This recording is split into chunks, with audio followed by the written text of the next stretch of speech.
Have you ever sat in meditation and seen a mysterious light flashing before your eyes? Have you ever closed your eyes in prayer and felt as if a Buddha appeared in front of you, radiating calm and peace? Are these sacred visions illusions or perhaps something in between? Welcome back to the channel. Today we delve into a topic that mystifies beginners and seasoned practitioners alike, the phenomena that arise during deep states of meditation and devotional practice. Are those lights real? Are the lotus flowers a sign of spiritual advancement, or are they merely projections of the mind? Let us begin by saying this. The human mind is a vast and profound ocean. When stirred by silence, it reveals treasures and sometimes illusions. Buddhist meditation is not just a tool for stress relief or emotional balance. It is a gateway to deeper realms of consciousness. And yet, with that gateway comes the potential for misunderstanding. Master Shaoyun, a respected monastic with decades of meditative insight, once said, "The danger is not the vision, it is in believing the vision is the end." That single sentence carries the essence of what we must explore today. As practitioners progress on the path, especially through methods like silent sitting, chanting, or visualization practices, certain phenomena often emerge. These may include radiant lights, celestial sounds, apparitions of Buddhas or Bodhisattvas, sensations of levitation, or even the unmistakable scent of incense in the absence of any source. At first glance, these may seem like divine blessings, and indeed, in some rare cases they might be. But more often, they are manifestations from the subconscious mind, a result of karmic imprints, imagination, or subtle energies shifting as one peels away layers of habitual thought. Let us consider the phenomenon of light. You sit in stillness. Slowly your breath calms. Your mind becomes clear. Suddenly a glowing light appears. It is not from the outside. It is within. It is beautiful. But then what happens? You chase it. You try to hold it. You yearn for it in your next session. And just like that, the trap is set. The light becomes the new object of attachment.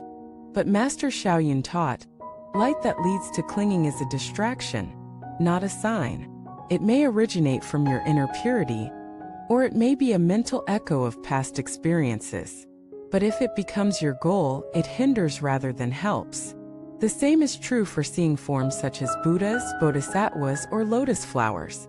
While such visions are documented in sutras and commentaries, they must be approached with discernment.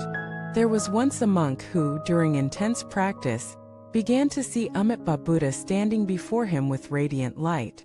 Overjoyed, he prepared himself for rebirth in the Pure Land.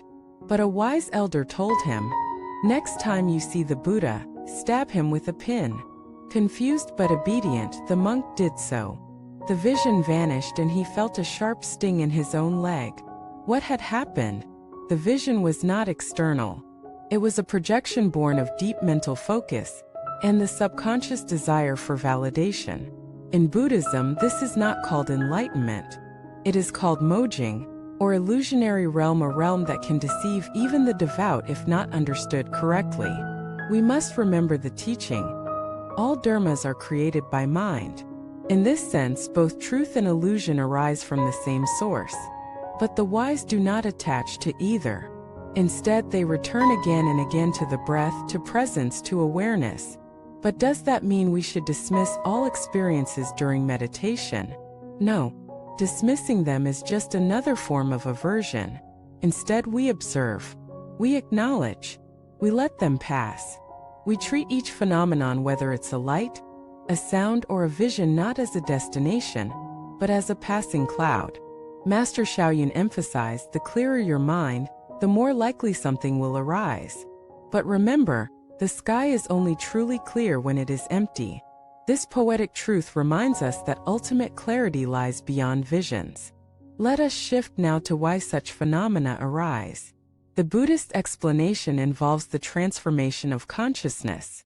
As the practitioner purifies the mind through consistent discipline, hidden karmic seeds begin to ripen. These seeds manifest in various ways, sometimes as dreams, sometimes as sensations, sometimes as vivid images. but their purpose is to be seen and released, not glorified. Furthermore, deep states of meditative absorption known as jhanas or samadhis can naturally produce altered perceptions.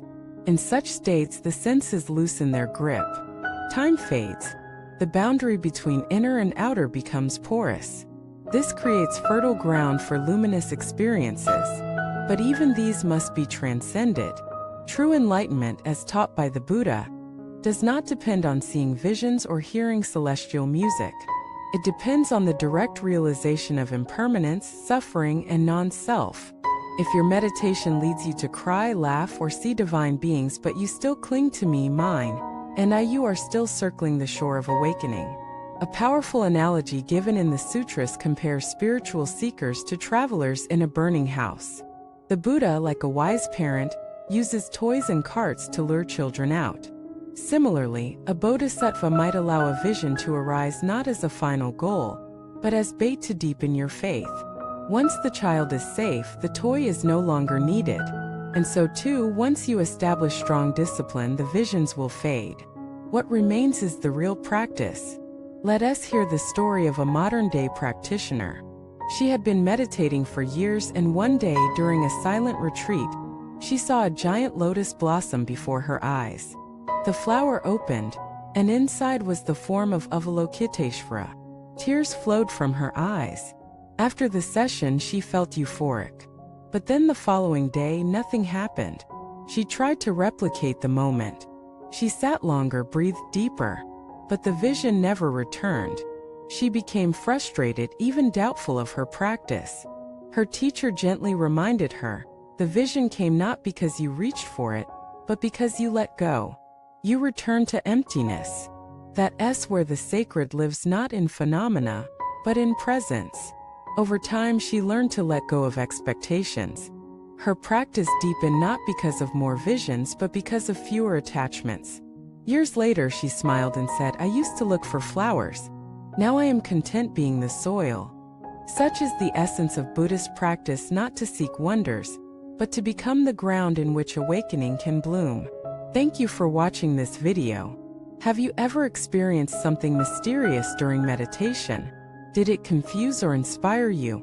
Share your journey in the comments below. And remember to subscribe, like, and turn on notifications to support this channel. Until next time, may your path be clear, your mind be calm, and your heart be free.